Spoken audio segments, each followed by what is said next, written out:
1. Inside the gates. God, in His infinite mercy and grace, permitted me to go to that beautiful place called heaven. The logistics of my trip to His home and back to earth are unclear to me, but I cannot be mistaken about the reality of it. How were the incomparable wonders of heaven revealed to a mere mortal like me? Let me start at the beginning.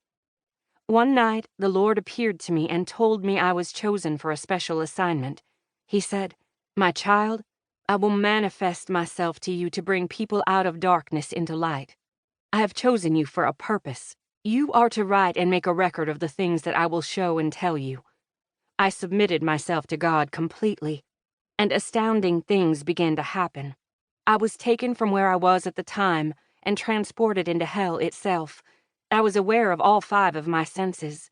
I could see, feel, hear, smell, and taste, yet this was a supernatural happening. I realized that the impact it made on me was for a purpose. For days after I was taken by the Lord into hell, I was very grieved in my heart. My heart was sad and burdened because of the horrors I saw. I had viewed the judgment of God on sin and on the people who had gone to hell. I prayed earnestly to God and sought His comfort. On the 31st night after these events began, the power of Almighty God fell on me again. At 2 o'clock in the morning, a mighty angel stood beside my bed.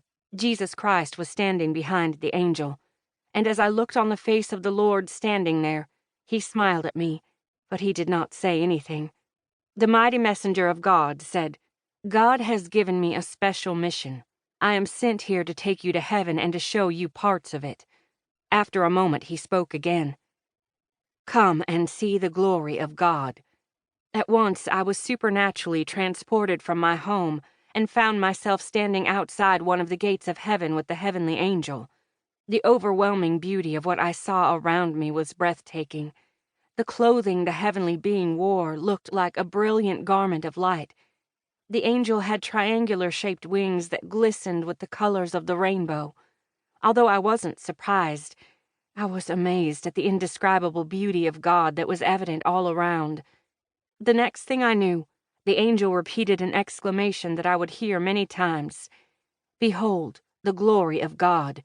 The magnificent gate that stood before me in splendor was made of a solid pearl. In awe, I took in everything I could of this most beautiful sight. At this point, I could not see the Lord anywhere, but I was totally enraptured by the glory of heaven. Entering heaven.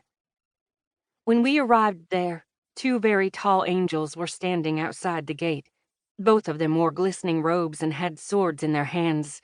Their hair was like spun gold, and their faces gleamed with light. The angel accompanying me moved over to speak to the 2 angels guarding the gate, and I was left standing alone. In amazement, I thought, "Oh, how glorious are the gates of heaven! How wonderful it is to see this one for myself." Suddenly, I realized that I was actually going to enter into heaven.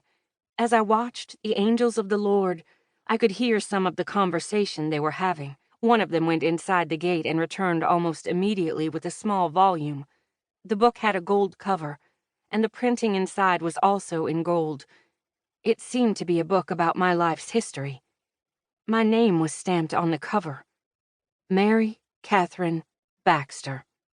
A smile of approval came over the angels' faces. They opened the book. They looked at each other, then said in a voice I could hear, "She may come inside the gate." My guiding angel escorted me through the magnificent gate and into heaven. Suddenly, music filled the whole atmosphere. It was all around me. It was above me. It seemed to penetrate my very being. Wave after powerful wave of beautiful music and singing surged across the landscape and seemed to envelop everything and everyone. When I stepped inside the city, amazement again took my breath.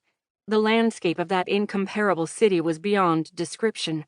Surrounding me were the most beautiful flowers I had ever seen. There was unbelievable greenery and vegetation everywhere.